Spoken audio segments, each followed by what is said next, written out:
Ndagusuhuje kandi ngo wayi ikaze wowe washyize urushinge rwa radio yawe ku 104.3 FM. Iki ni ikiganiro Ejo mutegurirwa kandi mukakigezwaho n'umuryango Ejo Youth Echo ukoresha itangazamakuru hagamijwe kwimakaza umuco w'amahoro mu Rwanda ndetse no mu karere k'ibiyaga bigari. Nk'uko bisanzwe ikiganiro Ejo mugikurikira mu masaha nk'aya, ni ikiganiro gihagarariwe na Nigena Roger, Mizero Crispin ari ku buhanga bw'ibyuma. Muri studio mugiye kubana nanjye Nicole Giraneza.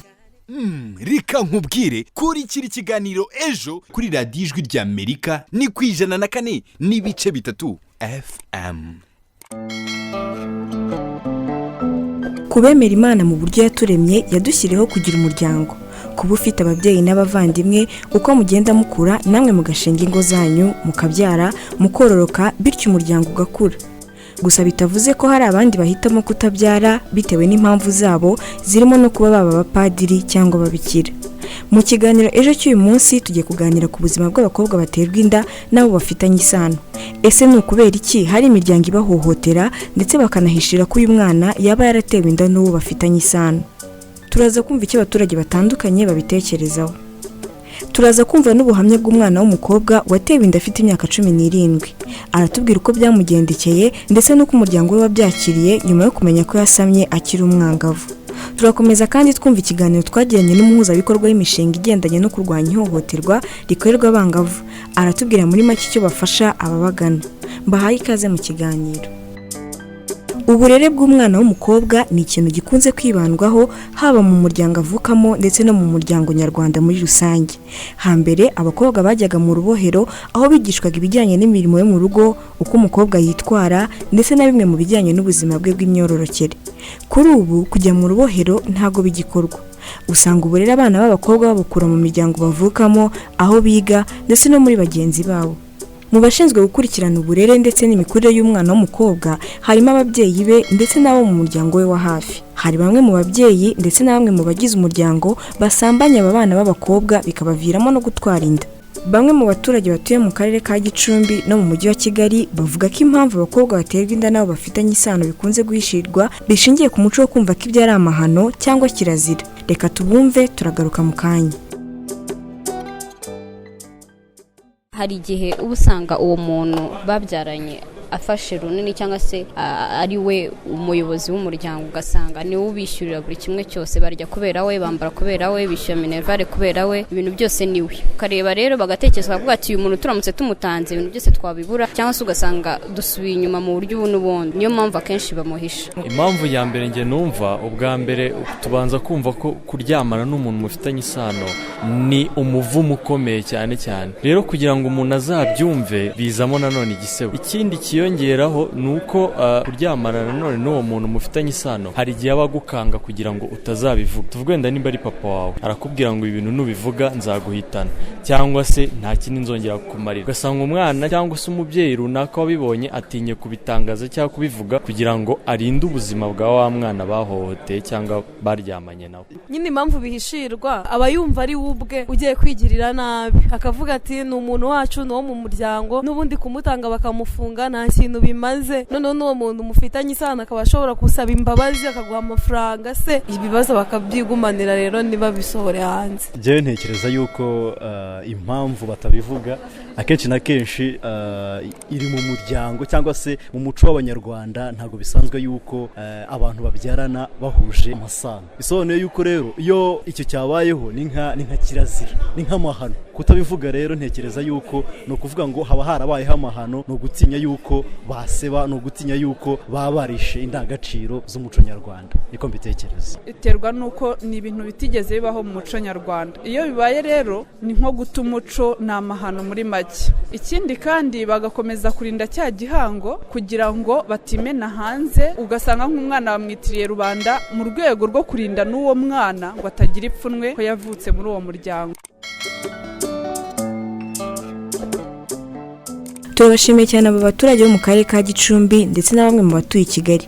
Bamwe bagize bati impamvu bene aba babyeyi bahishirwa usanga ari uko akenshi baba aribo batanga amafaranga yo gukemura ibibazo bya buri munsi. Kuba babivuga rero byatuma aba babyeyi batongera kubaha amafaranga. Abandi bati usanga bigendana n'umuco w'Abanyarwanda wo kutavuga ndetse bagahitamo kwitirira uwo mwana rubanda kugira ngo barinde ipfunwe uwo mwana uba wavutse. Nawe uduteze amatwi wagira uruhare muri iki kiganiro.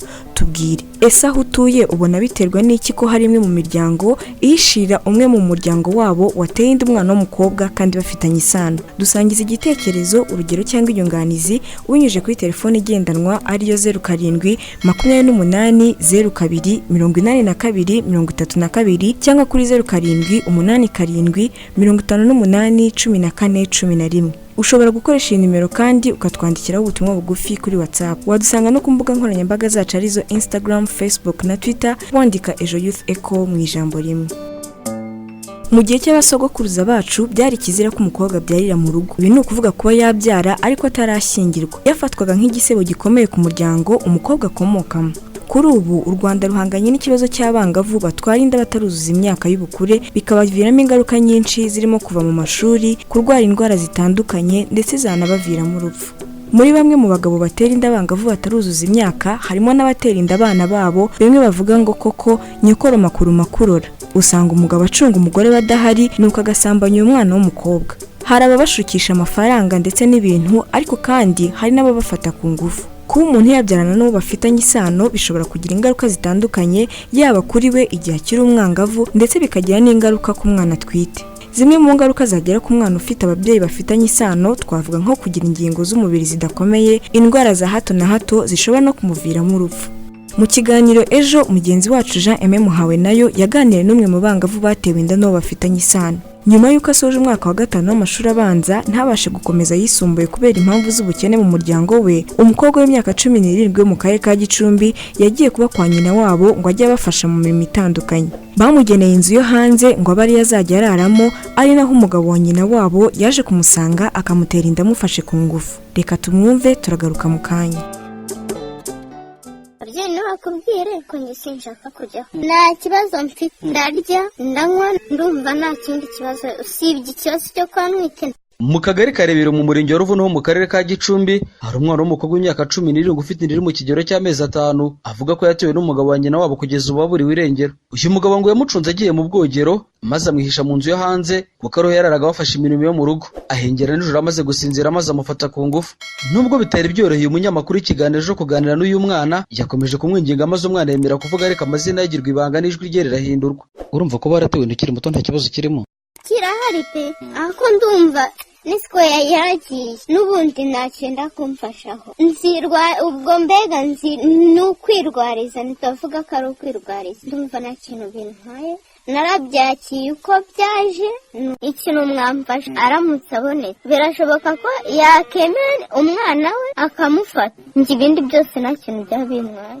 Nanabura nabwo nzihangana kuko n'ibyanjye n'ibyanzi. Ngaho tubwire cyagenze bite kugira ngo agutere inda? We n'ubundi yaramfashe ari nijoro 2:00, namufungiranyemo ko namutararari. Naraga mu nzu hanze, namukingiranyemo nazi karimo. Njye nari ndyamye mu nzu nabagamo, we yagiyemo kare sinamenya ko arimo. Namvuye mu dushe ndisiga n'undi ndiryamira ndakinga, naho we mukingiranyemo n'undi yacunze maze gusinza ko byakora buryo nduri ntagira unabara bigenda gutyo nuko byagenze. Kuki utatabaje nyoko wanyu? Naramutabaje aranyihorera. Mu gitondo mubwiye arambwira ngo nishaka nizajya mbibwira batazamfuma. Ubu se nyuma yaho umugabo wa nyoko wanyu gutereye inda kandi waramufataga nk'umubyeyi, kuri ubu mufata uti? Nabifashe nkaho yaba ari umurozi, nabifashe nkaho yaba ari umuntu w'umurozi n'ubundi akamaye burozi akahica. Ni gutyo nabyakiriye. Nyoko wanyu yakugiriye inama cyamenye ko wasamye?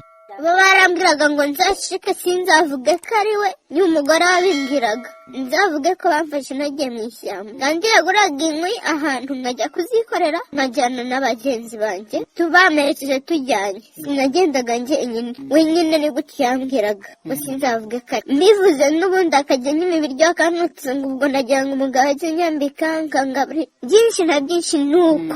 Urumva ari nk'ubuye bufasha wasaba?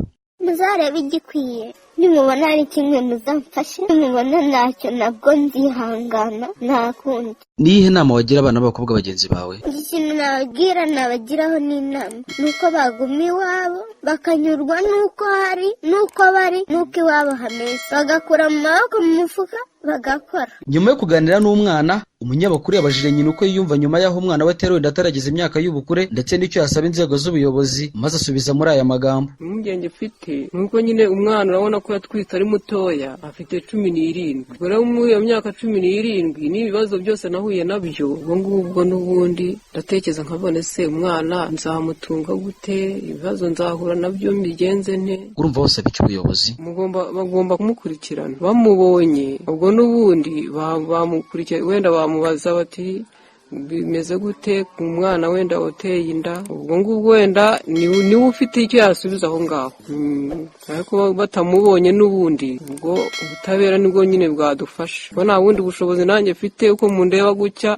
Si ubwa mbere mu Rwanda humvikana ikibazo cy'abana baterwa inda batarageza imyaka y'ubukure, dore ko kuva umwaka wa 2019 watangira ubushakashatsi bugaragaza ko abarenga 16 batewe inda, nyamara rimwe na rimwe abazibatera bakaburirwa irengero. Narije Muhawe nayo mu karere ka Gicumbi kubw'ikiganiro Ejo kuri Radio Ijwi ry'Amerika. Turamushimiye cyane Jean Muhawe nayo ku kiganiro agiranye n'uyu mwangavu wahohotewe n'umugabo wa nyina wabo akamutera inda, ndetse akaba yaranategetswe na nyina wabo kutagira uwabwira ko uyu mugabo ari we wamuteye inda. Mu gihe uyu mukobwa yahohoterwaga n'umugabo wa nyina wabo, yaramutabaje ntiyamwitaho. Ngo kuri ubu uyu mugabo yavuye mu gace batuyemo kuko ntawuzi aho ari kubarizwa. Nyina w'uyu mukobwa arasaba ko amategeko yakurikirana uyu mugabo ngo kuko nawe nta bushobozi afite bwo kuba yafasha umwana we. Nshuti bakunze b'ikiganiro Ejo, mwumviye ingaruka zageze kuri uyu mwana w'umukobwa nyuma yo guterwa inda n'uwakagombye kuba amurera akamufasha mu buzima bwe bwa buri munsi. Nawe uduteze amatwi wagira uruhare muri iki kiganiro. Ese aho utuye ubona biterwa n'iki ko hari imwe mu miryango ihishira umwe mu muryango wabo wateye umwana w'umukobwa inda kandi bafitanye isano? Dusangiza igitekerezo, urugero cyangwa inyunganizi ubinyuje kuri telefone igendanwa ariyo 07 28 02 82 32 cyangwa kuri 07 87 58 14 11. Ushobora gukoresha nimero kandi ukatwandikiraho ubutumwa bugufi kuri WhatsApp. Wadusanga no ku mbuga nkoranyambaga zacu arizo Instagram, Facebook na Twitter, wandika Ejo Youth Echo mu ijambo rimwe.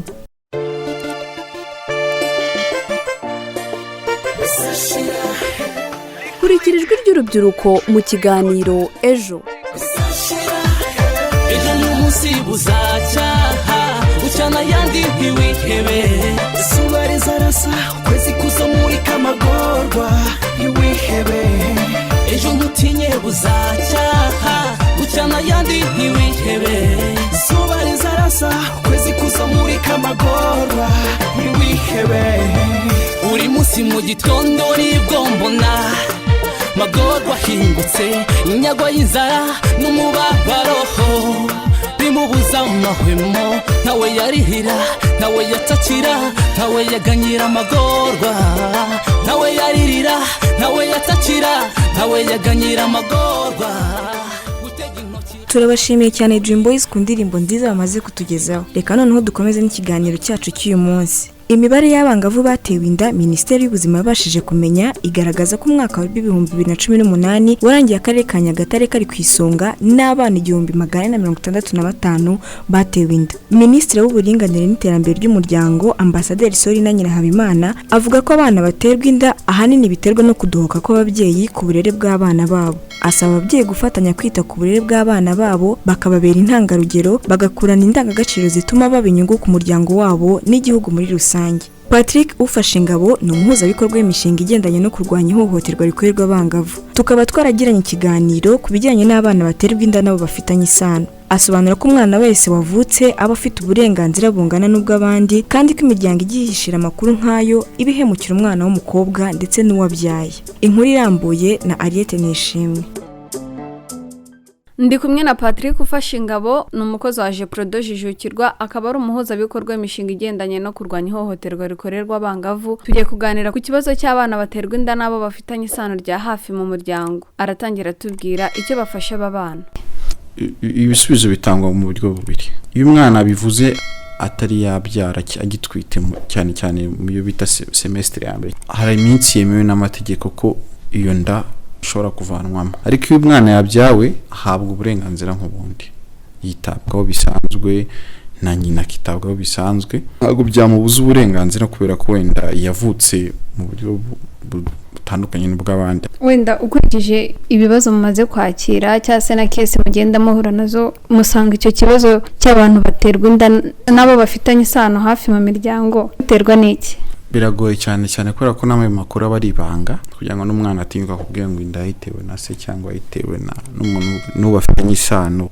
Mu Kinyarwanda bavuga no kwimena inda, avuga ko ari kuvuga amabanga y'umurugo, akenshi nyabivuze abimugiraho ingaruka, rero agahitamo kwicecekera. Kibitera cyo ni zimwe mu mpamvu tugishakisha, ariko harigaragara cyane ibyo bita masculinity cyangwa ibyo twita ubugabo bwigishijwe nabi, kumva kuko umugabo ari ukuryamana n'abagore benshi. Kenshi rero ugasanga umuntu kuba yaratojwe gutya akura bikamukukiramo, akaba yanasambanya umwana we. Uyu munsi iyo ibyo bibazo bibaye cyangwa se nk'izo kese uwo mu muryango agatera umwana w'umukobwa inda, umuntu abiterwa n'iki ko imiryango myinshi iba idashaka gutanga amakuru? Bijyana cyane n'umuco wacu wa Kinyarwanda. Murabizi ko Abanyarwanda tugira ikintu cyo kutivamo cyangwa ikintu kibanga, ugasanga umuntu aho kugira ngo abe yatanga uwamukoze mu nda akavuga ati reka twumvikane, hakazamo n'akandi kantu k'ubukene. Ugasanga famiye y'umwana w'umukobwa wateye inda ntago yishoboye, ugasanga bahisemo kumvikana kugira ngo bacubye cyaha ariko nabo babonamo indonke. Ugasanga famiye y'umukobwa igiye kugiprofitiramo, ariko nanone bagakomeza bakamuhishira. Ubwo rero akenshi harimo urwo ruhande rw'umuco kuvuga ngo umukobwa wanjye ngo numusambanyi, se ngo ndajya kuvuga ngo byagenze gute, ngo nukwishyira hanze. Kazamo akabazo k'amafaranga, avuga ati nayo mafaranga turayakeneye. Nanone akazamo n'akabazo nyine ko abantu badasobanukiye uburenganzira bwabo n'amategeko, ntabwo bumva ko ari icyaha. Ugasanga rero byose bigiye bigira ingaruka ku buzima bw'umwana w'umukobwa n'uwo yabyaye. Uyu munsi imiryango igihishira amakuru nk'ayo ngayo n'iki bagakwiriye kumenya? Ubwo kumuhishira ubuhemukiye umwana, ubu nahemukiye n'uwo wundi uzavuga, kubera ko kenshi n'ubwo bufasha watanga wari ubw'igihe gito, usanga butanashobotse. Ugasanga umuntu ari guha undi muntu 3,000 ku kwezi, 3,000 wareba ugasanga nta n'amatarimo. Rero kandi byorora icyaha. Ikindi kintu, isosiyete idahana usanga abantu bose bitwara uko bashaka. Rero ni byiza ko tugira sosiyete ihana, isubiza abantu ku murongo, kandi abantu bakamenya yuko nta bwumvikane buri hagati y'umuntu mukuru n'umwana. Ni ukumuhenda ubwenge, ni ukumubeshya, kubera ko wamushikishije utuntu se wamufashe ku ngufu. Nta uvuga ngo ni ubwumvikane, ntago ari imibonano mpuzabitsina yumvikanwaho n'impande zombi. Turamushimiye cyane Patrick ufashe ingabo mu kiganiro cyiza yagiranye na Ariette Nishimwe. Yagarutse ku cyo bafasha aba bana basambanywa nabo bafitanye isano, agira ati hari iminsi runaka iyo umukobwa yahohotewe n'uwo bafitanye isano akamutera inda, amategeko ateganya ko mu gihe iyo minsi itaragera ashobora kuba yakuramo iyo nda. Yagarutse kandi ku kugira umuryango uhana, ngo kuko umuryango udahana usanga abantu bose bikorera ibyo bishakiye. Nshuti bakunzi b'ikiganiro Ejo, tugeze muri wa mwanya mwiza wo kumva ibitekerezo mwatugejejeho mu kiganiro cyatambutse ubushize. Ndi kumwe na mugenzi wanjye Christelle Wikeza, reka muha akanya hanyuma turagaruka tugera ku musozi w'iki kiganiro. Reka nkubwire kuri kiri kiganiro Ejo kuri Radio Ijwi rya Amerika ni ku 104 n'ibice 3 FM. Nkuko bisanzwe bakunze ikiganiro, ubu tuba tugeze muri kakanya twahariye kubasangiza ubutumwa muba mwaratugejejeho mu kiganiro kiba cyaratambutse. Ubutumwa bwa none bugiye kwibanda ku kiganiro cyari gifite insanganyamatsiko yagarukaga ku kimenyane mu itangwa ry'akazi mu Rwanda, aho twibazaga tutese mubona muti kimenyane ni cyene wabo mu itangwa ry'akazi mu Rwanda. Dore ibitekerezo mwadusangije bakunze ikiganiro Ejo. Mugisha Theophile uherereye mu karere ka Bugesera mu murenge wa Gashora yagize ati hakoreshwa ikimenyane mu gutanga akazi mu Rwanda, kugira ngo bicike nuko hashyirwaho ikigo cy'igihugu gishinzwe gutanga akazi. Uyu ntiyatwibwiye, ariko mu butumwa bwe aravuga ko aherereye Nyamagabe, aho yagize ati byambayeho muri 2016 ubwo nahamagarwaga ku kazi naratsinze examen, barambwiye ngo nitegure gutangira akazi. Hasigaye umunsi umwe ngo ntangire akazi, barambwiye ngo baribeshye, ngiye kubaza barambwira ngo nge ntibanzi kandi wagiye mu mwanya wanjye nta na examen yakoze. dukomeza n'uyu nawe ntiyatwibwiye gusa mu butumwa bwe yagize ati turabakunda kubw'inyigisho nziza mutugezaho kuko ziradufasha cyane. Ati naho ku nsanganyamatsiko ntawabona akazi adatanze icyo bita ikaramu, gusa leta nigenzure itangwa ry'akazi. Nyamuneka abakunzi b'ikiganiro mudukurikiye mu gihe mwohereje ubutumwa mwajya mutwibwira mukatubwira n'aho muherereye. Dukomereze ku butumwa bwa Bigirimana Jean aho yagize ati udafite uwo muziranye biragoye ntiwabona akazi. Ati hari umukobwa wasigajwe inyuma n'amateka yarize pe ariko akazi yarakabuze. Naho Kwizera Deo uherereye mu karere ka Gasabo avuga ko akazi kabamo ikimenyane cyane. Uyu nawe ntiyatwibwiye ariko mu butumwa bwe yagize ati ikene wabona ikimenyane rwose byafashe indi ntera cyane. Ati nge nicaranye masters maranye imyaka 3. Aimable we aravuga ko ikimenyane ari indwara ihari cyane. Ati utazwi nta kazi wabona. Naho ari uherereye Kiramuruzi aravuga ko ikibazo cy'ikimenyane n'ikene wabo mu kazi cyabaye umuco. Ati kandi ikindi n'urwango ruri muri society. Timote we uherereye Burera mu Kirambo ati turi kumwe. Obed uherereye mu karere ka Nyaruguru avuga ko impamvu aba ari igihe haba harimo bene wabo bigatuma ahita ahabwa akazi muri izo nzira. Namwe mudukurikiye mushobora kugira uruhare mu kiganiro mudusangiza ibitekerezo cyangwa inyunganizi aho mwakwifashisha nimero ya telefoni igendanwa ariyo 0785814141 cyangwa se kuri 07288823 ndasubiramo 0785854141 cyangwa se 07288823 mushobora no kwifashisha imbuga nkoranyambaga nka WhatsApp kuri nimero navuze haruguru ya MTN ndetse no kuri Facebook na Instagram aho mujyashakirwa mukandikamo Ejo Youth Echo mu ijambo rimwe. Dukomeza n'ubutumwa bwa none Simuherereye Ibumbogo mu karere ka Gasabo yagize ati ikimenyane mu itangwa ry'akazi ntikizabura. Ati urugero hari umuntu duherutse kuganira ambwira ko umwana we arangiza segonderi akazi yarakabonye kera. N'uyu nawe ntiyatwibwiye ariko mu butumwa bwe aravuga ko iby'ikimenyane ntaho bitavugwa ati kereka mu barimu gusa. Ati kandi naho nuko bahembwa make hano mu gihugu. Dukomereze kuri Inda yiragije Etienne uherereye Kigali ahavuga ko ikimenyane kiri ahantu hose kitanapfa gucika. Atariko bashyiraho ikigo kibishinzwe byafasha guca ikimenyane. Bakunze b'ikiganiro reka mpiniraha ariko ubutumwa mukomeze mu bwohereze tuzabuheraho mu kiganiro cy'ubutaha.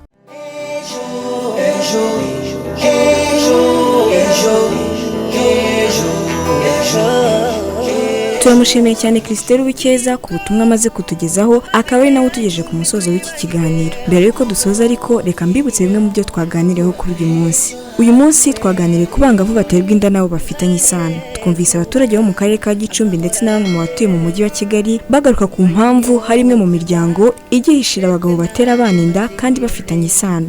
Bagarutse kuba batinya ko byaba igisebo ku muryango kumva abantu bavuga ko umwe mu muryango wabo yakoze amahano. Abandi nabo bati uwo mwana bahitamo kumwitirira rubanda kugira ngo bazamurinde ipfunwe mu muryango. Twumvise kandi ubuhamya bw'umwana wo mu karere ka Gicumbi wafashwe ku ngufu n'umugabo wa nyina wabo kuri bakaba yaramuteye inda ndetse uwo mugabo akaba yaranavuye muri aka gace. Umubyeyi w'uyu mukobwa yavuze ko nta bundi bushobozi afite bwo kuba yafasha umwana we ko ubuyobozi bugomba gukurikirana uyu mugabo. Patrick ufashe ingabo ni umuhuzabikorwa w'imishinga igendanye no kurwanya ihohoterwa rikorerwa abangavu. Yagarutse ku bufasha baha abana batewe inda nabo bafitanye isano ndetse anavuga ko hagomba kubaho sosiyete ihana ngo kuko sosiyete idahana buri muntu wese yikorera ibyo yishakiye.